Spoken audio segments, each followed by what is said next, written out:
you're probably questioning what took place last evening in Manhattan. Have you made plans to move out of the state yet? Now, hunker down here on Long Island, my constituents and I are quite anxious as to what socialist Zohran Mamdani will do in New York City. Of course, he campaigned on a lot of wacky ideas. He's an anti-Semite. He wants to raise taxes by $9 billion. He called the NYPD a racist institution. He has this idea that's failed everywhere else about government-run grocery stores.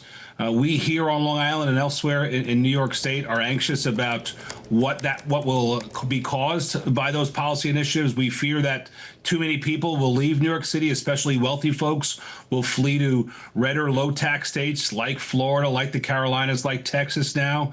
And when they leave and the government doesn't stop spending, the rest of us are going to be held holding the bag.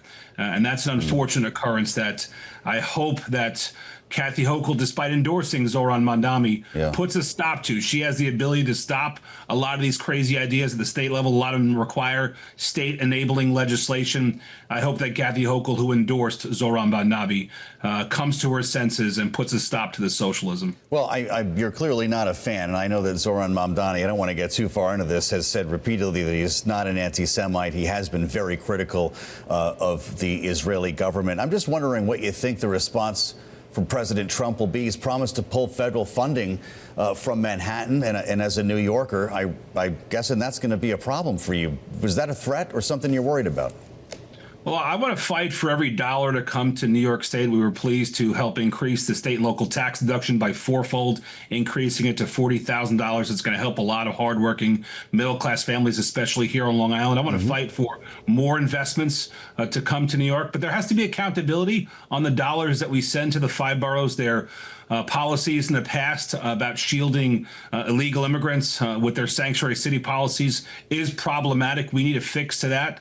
I hope that we can live in some sort of equilibrium where folks who run New York City can have good policies and the federal government can send money to New York City and New York State. But I hope that we can live in a better equilibrium and not send good dollars after bad policies. I'd like to ask you about the shutdown, Congressman, and I'll take this opportunity to tell our listeners and viewers about a headline that just crossed the terminal. The FAA has issued a ground stop notice at LaGuardia Airport. And of course, that's something we've been hearing a lot about. I took quite a few hours to get into LaGuardia from Washington, D.C. a couple of days ago, and this has become par for the course. We're on day 36 of the shutdown, which means it's record length, and the president today brought Senate Republicans into the White House for a meeting, having already said on Truth Social that the shutdown was partly due to blame for Republican losses last evening. I don't know if you agree with him on that, but there does seem to be a sense that this could end now that we're through the elections, maybe even within days, by the end of this week.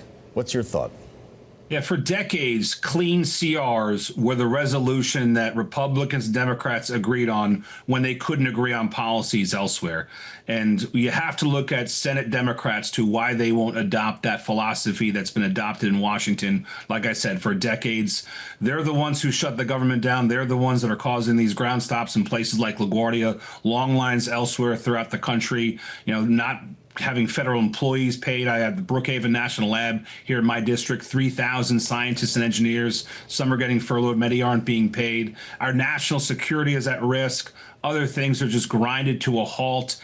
This shutdown needs to end. Others will profess the political implications of it, but there's a real human implication of federal employees not getting paid. There's a national security implication of us not being able to deploy our troops in the right manner, gather intelligence in the right manner, and then programs like SNAP. And let's be clear, 99% of House Republicans, 99% of Senate Republicans voted yes every time to fund those programs and to pay those troops and pay those employees. It's the Senate Democrats that are holding up, and I'm pleased that the president is meeting with Senate Republicans. But it's time for Chuck Schumer to have some courage and meet with Senate Democrats and release his stranglehold that he has on the American people. Well, we understand that was a pretty chippy meeting at the White House. The president was on Truth Social saying Republicans terminate the filibuster, get back to passing legislation and voter reform. Does it make you nervous, the idea of a Democratic leader in the Senate pursuing an agenda with no filibuster? Well, here's the ultimate question. The president is right to test this issue. The ultimate question is, if and when Democrats have the trifecta, the White House, the Senate, and the House, will they too honor this tradition of 60 votes to do policy and budgets in the Senate? If they will, then we probably shouldn't get rid of this filibuster. But the president's point is that they'll get rid of it the moment they have the trifecta. I think that is a pending question that needs to be probed by constituents, by the press. These senators need to be on record that either they like the filibuster or they don't, because we Republicans, we want to get our good policies through. We got the big bill through that lowered taxes, that strengthened our border, strengthened our national security. We were able to do that with just 51 votes in the Senate. Yeah. A lot of other things that are good for the nation we can't do if we hold ourselves to the 60 vote standard. The president is right to be questioning whether or not Democrats, if they had the trifecta, would hold that same standard. And I hope that we come to a good answer here in the next couple of days or weeks. Well, they had the trifecta just in 2020, right? And they didn't do it. Is the lack of trust that bad on Capitol Hill that you still don't know? Yes, right now it is because of this CR issue. The lack of trust exists right now because Senate Democrats won't do the mere minimum and agree to a status quo, clean, no cuts, no gimmicks, no tricks, clean CR, which is, by the way, mostly Biden's policies. So the trust level is at a new all-time low. Wow. And that lack of trust is now making this 60-vote standard a little skeptical.